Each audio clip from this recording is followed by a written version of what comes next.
Bonjour et bienvenue dans cette vidéo dans laquelle je vais présenter une série de QCM corrigés sur la biophysique des radiations.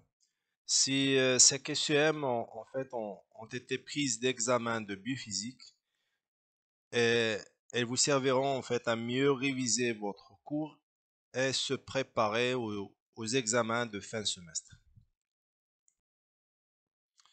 Le premier exercice concerne les nucléons. Et les nucléons sont en fait des particules qui constituent le noyau atomique. Et dans cet exercice, on a 5 propositions et on devrait cocher les réponses qui sont correctes ou les propositions qui sont correctes. Alors, à l'intérieur du nucléon, on a bien sûr des protons et des neutrons. Et à l'intérieur des protons et les neutrons, on a des quarks. Le proton, il a 3 quarks, 2 qui sont positifs de charge positive et 1 de charge négative. Et les neutrons, ils ont également 3 quarks, 1 qui a une charge positive et 2 qui ont des charges négatives. Alors pour la première proposition, les quarks portent des charges négatives ou positives, oui. Alors la proposition A, elle est correcte. Les protons et les neutrons contiennent le même nombre de quarks, oui. Ils contiennent chacun 3 quarks. Donc B, elle est correcte. Les protons et les neutrons contiennent un nombre de quarks différents, non, ils sont égaux. Donc C, il est faux. Tous les noyaux contiennent le même nombre de protons et de neutrons, non. Ils peuvent être égaux comme ils peuvent être différents. S'ils sont égaux, ben, on peut dire que le noyau il est stable ou qu'il y a une demi-vie qui est très très longue. Et lorsqu'ils sont différents, ben, l'atome il est toujours instable relativement avec un demi de vie variable. Alors, tous les noyaux contiennent le même nombre? Non, ils ne contiennent pas le même nombre de protons et de neutrons. Les protons sont plus petits que les neutrons? Non, ils ont la même masse, ils ne sont pas plus petits. Donc les protons, la seule différence c'est que les protons, ils ont une charge qui est positive et les neutrons, ils n'ont pas de charge, ils sont neutres. Donc E, il est faux. Et c'est une proposition qui est fausse. Donc les propositions qui sont correctes, c'est A et B. Le deuxième exercice concerne les rayons gamma. Et les rayons gamma, en fait, elle est issue du noyau suite à une désintégration radioactive, c'est-à-dire que un proton qui devient un neutron ou un neutron qui devient proton. Donc les rayons gamma, généralement, tout ce qui vient du noyau est trop énergétique. Donc les rayons gamma, ils sont plus énergétiques que les rayons X. Et s'ils sont plus énergétiques, selon la relation de Planck pour calculer l'énergie, hein, la fréquence en fait égale la vitesse de la lumière sur la longueur d'onde, c'est-à-dire plus l'énergie est forte, plus la longueur d'onde est petite, et plus l'énergie est petite, plus la longueur d'onde est grande. Alors, les rayons gamma, c'est de la lumière tout simplement. Soit on peut dire ce sont en fait des rayonnements électromagnétiques, soit des photons, c'est la même chose. Hein. Rayons électromagnétiques ou rayons sont des photons. Donc ce sont en fait de la lumière, mais assez énergétique. Donc ce ne sont pas des particules, ils n'ont pas une masse. Alors les rayons gamma. Alors on a à propos des rayons gamma, on a 5 propositions. Alors la proposition A sont des particules, peu importe, légers ou chargées, non, ce ne sont pas des particules. Toujours les rayons gamma, ce sont des radiations électromagnétiques, c'est de la lumière, ce sont des photons, hein. Donc A, elle est faux. Pareil, B, ce sont des particules légères, peu importe. Juste on voit particules, c'est pas vrai. Donc c'est de la lumière, ce ne sont pas des particules. Particules, ils ont une masse. Les rayons gamma, n'ont pas de masse. Ce sont des photons ou des radiations électromagnétiques. Donc ce sont des rayons électromagnétiques pour la proposition C, oui. Les rayons gamma, comme les rayons X, comme les rayons généralement ultraviolets si on veut, parce que les rayons ultraviolets également ce sont des radiations ionisantes. Est-ce qu'ils sont directement ionisants? Non. Tous les rayonnements électromagnétiques ou les photons, ils devraient passer par la radiolyse de l'eau. Donc ils ne sont pas directement ionisants. Les particules, oui. Mais les rayons gamma, puisque ce sont des rayonnements électromagnétiques, ben, ils sont indirectement ionisants. Ils devraient passer par la radiolyse de l'eau créer des électrons qu'on appelle des électrons solvatés, et ces électrons-là qui vont ioniser la matière. D'accord? Alors, D, c'est faux. Sont produits par des excitations électroniques? Non. Les rayons gamma, ça vient du noyau. C'est pas c'est pas des électrons. Des excitations électroniques, en fait, ça concerne les rayons X. Les rayons X, oui, ils proviennent du cortège électronique. Alors que les rayons gamma, ils proviennent du noyau. Donc, E, il est faux. D'accord? Donc, la proposition correcte est C. Alors, le troisième exercice, c'est toujours la même chose par rapport au rayon gamma. Et dans cet exercice, donc, on a 5 propositions à propos des rayons X. Je répète, donc les rayons X, ça provient du cortège électronique. D'accord? Sont moins énergétiques que les rayons gamma. Alors, peuvent interagir avec la matière par diffusion quantum. Donc, on l'a vu ça, cette information dans le cours. Alors, toujours les rayonnements électromagnétiques énergétiques comme gamma et X, lorsqu'ils rentrent en contact avec la matière, et peuvent faire en fait ce qu'on appelle une diffusion élastique et une diffusion inélastique. Diffusion inélastique, on a par exemple on a le quantum, donc oui, A, elle est correcte. Et on a également qui peuvent créer, si on veut faire création de paires ou de triplés. Et création de paires ou de triplés, bien sûr, c'est en fait soit c'est des créations d'électrons ou de positrons.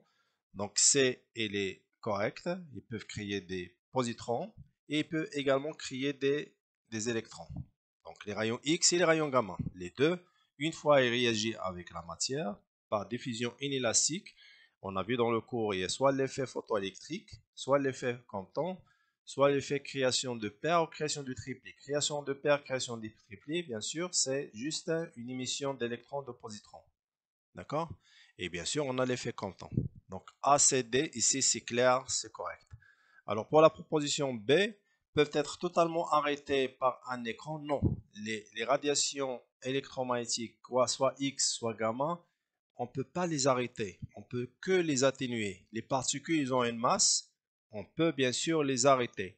Les radiations électromagnétiques, les photons comme X et gamma, les rayons X et les rayons gamma, on peut les atténuer, mais on ne peut jamais les arrêter. Donc B, c'est une proposition qui est fausse. Alors, la dernière proposition, peuvent interagir par des forces électrostatiques. Non. Alors, tout ce qui peut réagir avec une force électrostatique, lorsqu'on voit ce terme électro, ça veut dire des charges. Et les charges, c'est que les particules qui ont cette charge. Il faut qu'ils soient chargés positifs ou négatifs pour faire une sorte de force ou créer une sorte de force électrostatique.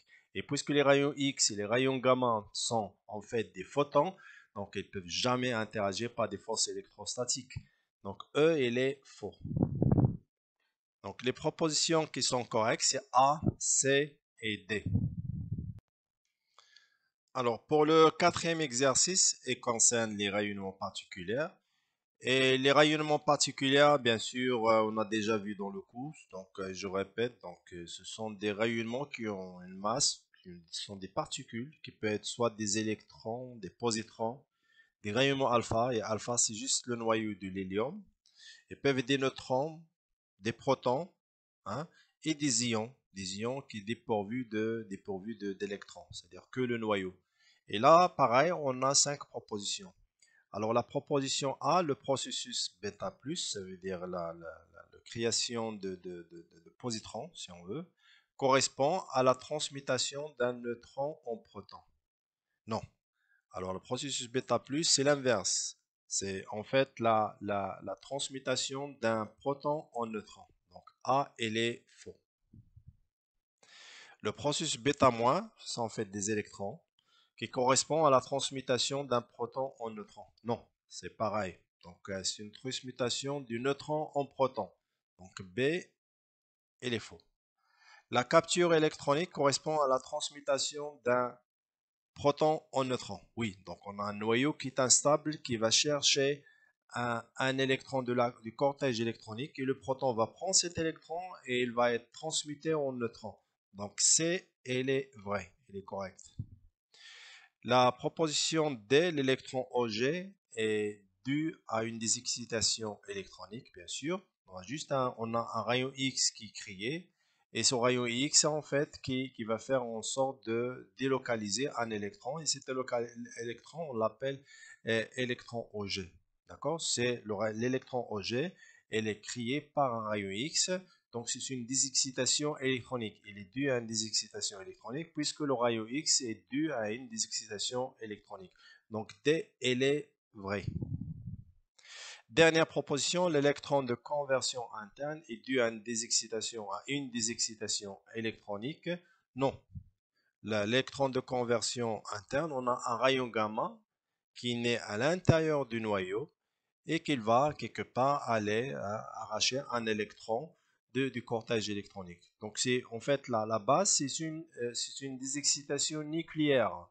C'est un rayon gamma qui est créé à l'intérieur du noyau. Hein. C'est pas une désexcitation électronique du cortège électronique. Donc E, elle est faux. La proposition E est fausse. Donc les propositions qui sont correctes, ce sont en fait C et D. Pour le cinquième exercice, il concerne les neutrons. Et les neutrons, bah, en fait, bien sûr, ce sont des particules neutres qui n'ont pas de charge. Et des particules relativement lourdes lorsqu'on parle au niveau du noyau ou au niveau de l'atome. Donc, la première proposition, est-ce qu'ils sont des particules lourdes chargées? Non. En fait, ils ne sont pas chargés. Ils sont neutres. Donc, A, il est faux. Est-ce qu'ils sont des ondes électromagnétiques? Non. Ce n'est pas de la lumière, ce ne sont pas des photons. Ils ont une masse, donc B, il est faux. Est-ce qu'ils sont indirectement ionisants? Là, c'est en fait la proposition qui demande un peu de réflexion. Donc, bien sûr, les neutrons, hein, ils n'ont pas de charge. Donc, ils se comportent comme les radiations électromagnétiques X et gamma une fois ils rentrent en contact avec la matière. Donc, ils sont indirectement ionisants puisqu'ils n'ont pas de charge. Ils sont neutres. Donc, C, il est vrai. Donc, C, il est vrai. Donc, les neutrons, ils sont indirectement ionisants. Donc, ils ne forment pas une sorte de force électrostatique une fois ils rencontrent une particule. Donc ce sont en fait qui n'ont pas de charge, donc ils sont indirectement ionisants. Est-ce qu'ils sont directement ionisants pour la proposition D? Non, D est faux. Et ce sont des particules légères neutres? Non, ce sont des particules lourdes. Ils ne sont pas des particules légères. Les particules légères, par exemple, sont des électrons. Les électrons, ils ont une masse qui est trop petite, qui est 1000 fois plus petite que la masse du neutron et du proton. Donc E, elle est fausse. La proposition est fausse. Donc la seule réponse correcte ou la proposition qui est correcte, c'est C. Pour l'exercice 6, il concerne les positrons. Il y en a qui appellent dans des bouquins les positons. Et les positrons, en fait, c'est l'antimatière de l'électron. C'est l'électron, mais qui a une charge qui est positive. Donc, la première proposition, est-ce qu'ils sont constitués de photons? Non, ce ne sont pas des photons, ce ne sont pas des radiations électromagnétiques. Ils ont une masse, donc ce sont des particules. Donc, A, elle est faux. B, ce sont des particules chargées. Oui, ce sont des particules qui ont une charge. Donc, B, elle est correcte. Ce sont des radiations électromagnétiques. Non, ce ne sont pas des photons, ce ne sont pas des radiations électromagnétiques. Donc, C, elle est faux. Ce sont des ondes acoustiques. Non, ce ne sont pas des ondes acoustiques. Ce ne sont pas des ondes sonores, en fait. Ils n'ont pas besoin d'un matériel pour se déplacer. D'accord? Ce ne sont pas ce sont pas en fait, ils ne se propagent pas par pression, comme les ondes sonores. Donc, acoustique veut dire ondes sonores. Et ils ne sont pas des ondes sonores, hein, bien sûr. Ce sont des particules. D'accord? D et les faux sont des particules plus lourdes que les électrons. Non, ils ont même masse que les électrons. Ce sont des antiparticules, des antimatières de l'électron. Donc, ils ont même masse, juste la charge qui diffère. Donc, les positrons, ils ont une charge qui est positive et les électrons, ils ont une charge négative. Donc, E, il est faux. Donc, la seule proposition qui est correcte, hein, en fait, elle est B. Concernant l'exercice 7, il concerne les rayonnements non ionisants et on peut citer le visible, l'infrarouge, le micro-ondes et le radio. Et on a donc à propos des rayonnements non ionisants, on a 5 propositions et il devrait cocher les réponses ou les propositions qui sont correctes. Alors pour la proposition A, ils sont de type électromagnétique, oui, A il est correct. Ils peuvent provoquer une dissipation thermique, oui, hein, soit par vibration des molécules d'eau grâce à l'infrarouge ou par rotation des molécules d'eau par les micro-ondes. Les radiations ultraviolets sont des rayonnements non ionisants, non, mais sont en fait ionisants. Donc C, il est faux. Les radiations ultraviolets sont plus énergétiques que les radiations infrarouges, bien sûr. Sur le spectre des radiations électromagnétiques ou rayonnement électromagnétique, l'ultraviolet est plus énergétique que l'infrarouge. D, il est vrai. Les radiations micro-ondes sont des rayonnements ionisants, non.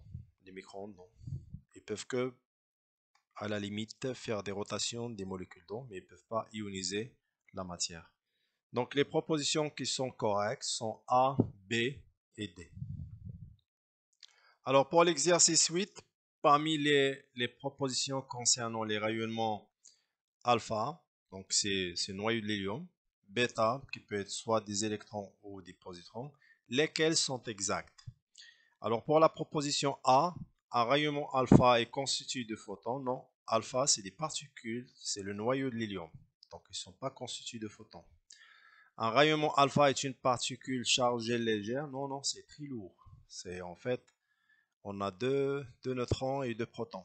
Donc B, il est faux. C'est pas une particule qui est chargée légère. C'est une particule qui est chargée bien sûr, mais très lourde. Un rayonnement bêta- est constitué d'électrons, ce sont des électrons. Donc C, il est correct. Le processus bêta- correspond à la transmutation d'un proton en neutron et on a vu dans un exercice dans les diapos précédents que c'est faux parce que le bêta- c'est une transmutation du neutron en proton. Donc D, il est faux. Et E, le processus bêta+ correspond à la transmutation d'un neutron en proton. Non, c'est l'inverse, c'est proton en neutron. Donc également E, il est faux. Donc la proposition qui est en fait qui est correcte, c'est C. Alors pour l'exercice 9, c'est un exercice qui est classique. Généralement, on trouve souvent dans des examens. Et généralement, l'exercice c'est juste pour voir si l'étudiant connaît un peu la relation de Planck et comment calculer l'énergie d'un rayonnement et également comment calculer une longueur d'onde à partir d'une énergie. Alors on a la fréquence d'un faisceau de radiation, il est de 3,16 10 à la puissance 14 secondes moins 1 et on donne également la célérité, la constante de Planck et comment convertir l'électron-volt en joule. Et on a 5 propositions et on cherche en fait à cocher les réponses qui sont correctes, bien sûr. Alors, la première chose à faire, c'est on devrait calculer la longueur d'onde, on applique l'équation de Planck et qui fait quelque part la relation, si on veut, entre la longueur d'onde et bien sûr la fréquence. Et si on fait le calcul simple à partir de données, on trouve que c'est 950. Donc la longueur d'onde de ce rayonnement, c'est l'infrarouge, hein, et il est à 950. Donc A et C, il est correct. Donc bien sûr, est-ce que ce rayonnement provoquerait une vibration des molécules d'eau? Oui, parce que l'infrarouge, il peut vibrer les molécules d'eau. Donc A, B, C, il est correct. Ce rayonnement provoquerait des ionisations de la molécule d'eau? Non, 950, c'est pas énergétique du tout pour provoquer une ionisation de molécules d'eau. Ce rayonnement provoquerait une rotation des molécules d'eau? Non, il faut un peu de micro-ondes, il faut un peu plus d'énergie pour faire tourner ou faire des rotations des molécules d'eau. Donc E, il est faux. Donc les propositions qui sont correctes sont en fait A, B et C. Alors pour l'exercice 10, Euh, en fait, l'idée, c'est de comprendre quelque part comment une quantité de noyaux ou une activité donnée change avec le temps. Et on a, dans cet exercice, on a un flacon qui contient une solution de technetium 99 M, M c'est métastable, qui a une activité A0 de 30 mégabecquerels. Un jour donné, disons, on a 18 heures, ça, 18 heures, c'est-à-dire 6 heures du soir. Et la période de cet isotope, donc, c'est 6 heures. Et on a la loi de décroissance radioactive à zéro exponentiellement la bâtée. Donc, l'idée, en fait, c'est de savoir comment cette activité change avec le temps. Alors, bien sûr, la période, c'est 6 heures. Ça veut dire, si on part vers la décroissance, bien sûr, on utilise la relation A égale A0 exponentielle moins lambda t. Et si on revient en arrière, ben, c'est pas une décroissance, mais une croissance. Donc, on a A égale A0 exponentielle. Mais dans ce cas-là, on fait plus lambda t. Avec, bien sûr, lambda, on l'a déjà vu dans le cours, c'est logarithme népérien de 2 sur la période. Et après, on demande, bien sûr, après un temps bien défini, quelle est la quantité, le nombre de noyaux, ou carrément l'activité, comment elle change avec le temps. Alors, bien sûr, si on va vers le même jour, c'est-à-dire on retourne en arrière, disons, on a ici à 2 heures, comme par exemple la première proposition. Si on revient en arrière, 12 heures, donc ça fait une période de 6 heures, qui est en fait la période de cet isotope. Donc ce qu'on aura en fait quelque part, c'est que on a une croissance. On peut juste dire, voilà, on a 30 mégabecquerels. Si on revient à 6 heures, bah, il faut doubler, hein. Il faut doubler, on aura 60 mégabecquerels. Donc 60 mégabecquerels qu'on peut avoir de même jour à midi. Donc A, elle est correcte. C'est-à-dire, si on revient en arrière, on a croissance. Si on va après, hein, on a une décroissance. Alors, c'est pareil, si on revient encore le même jour à 30 heures, à 6 heures, combien on aura? C'est-à-dire, si on revient le même jour, pardon, à 6 heures, bah, pareil, on a 6 heures, une période de 6 heures, donc toujours il faut doubler. Donc généralement, ce qu'on devrait trouver à 6 heures, c'est le double de 60, c'est-à-dire 120 mégabecquerels. Donc B, il est faux. Il ne devait pas diminuer, il devrait augmenter, il double. Bien sûr, si on a la période de 6 heures qui est la période de cet isotope.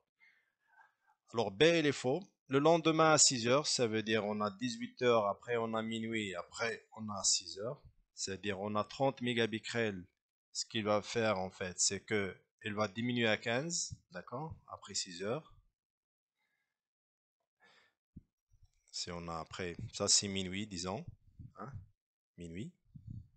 Et après, si on part à 6 heures, donc on aura la moitié, hein, c'est 7,5 mégabecquerels.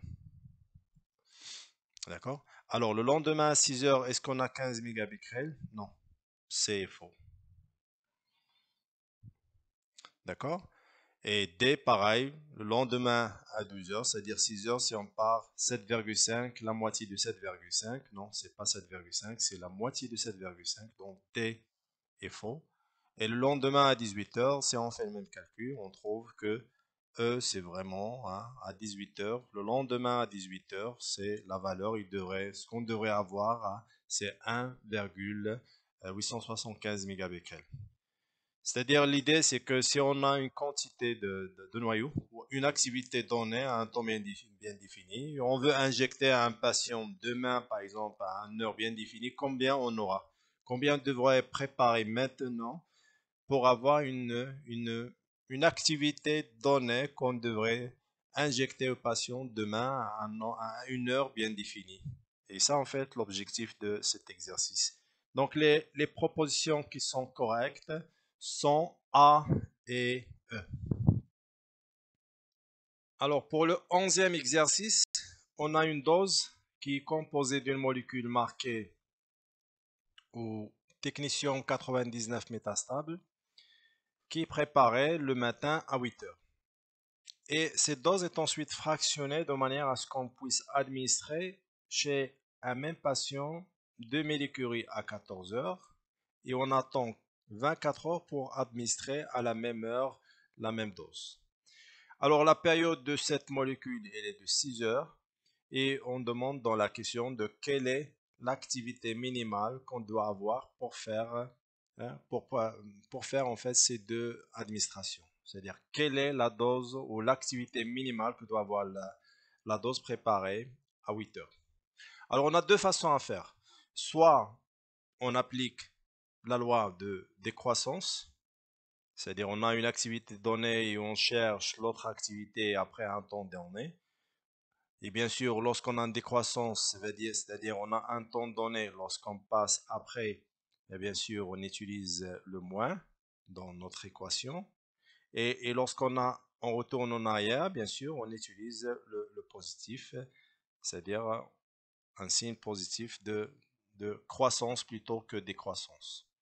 Sinon, on peut faire simplement, donc d'après l'exercice, d'après ce qu'on cherche à faire à 14 heures, un temps donné, on devrait administrer 2 millicuries.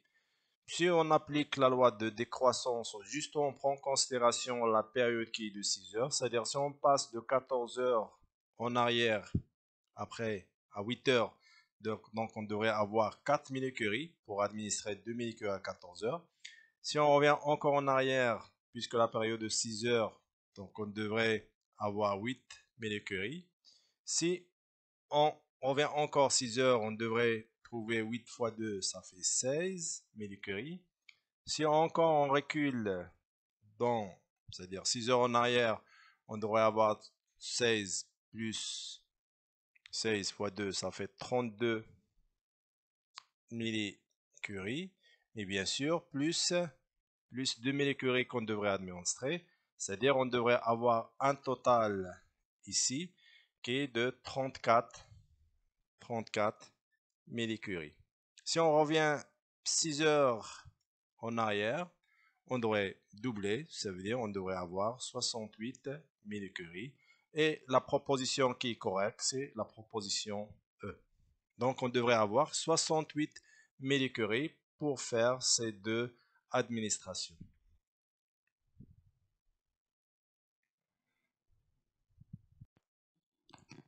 Pour l'exercice 12, il concerne l'affiliation radioactive. Donc, on a dans le cas d'un équilibre de régime lors de l'affiliation radioactive et on a 5 propositions. Alors, ce qu'il faut retenir pour l'équilibre de régime lors de l'affiliation radioactive, c'est en fait ces deux informations. Alors, la première, c'est que la constante radioactive de père est inférieure à la constante radioactive de fils. Et bien sûr, ça implique que la période ou le temps de demi-vie du père est plus grande que le temps de demi-vie de fils.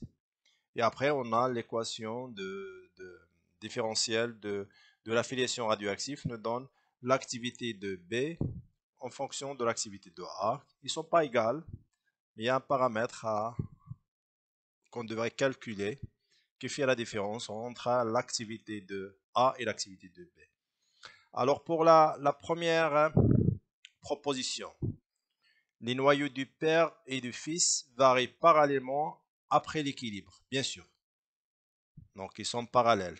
Donc A, c'est une proposition qui est correcte. Les activités radioactives du noyau du père et du fils sont identiques après l'équilibre. Non, elles sont parallèles, mais elles ne sont pas identiques. Parce qu'on a un terme ici qu'il faut prendre en considération. La décroissance du noyau père est négligeable par rapport à l'activité du descendant. Non, la décroissance du noyau père est inférieure à la décroissance du noyau fils, mais elle n'est pas négligeable.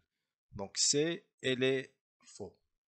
Le temps de demi-vie ou la période de l'élément fils est négligeable par rapport à celui de l'élément père? Non. Le temps de demi-vie du père est supérieur au temps de demi-vie du fils. Donc D, elle est faux. Dernière proposition, le temps de demi-vie de l'élément fils est supérieur. Non, pareil, elle est inférieure. Donc la proposition E, elle est fausse.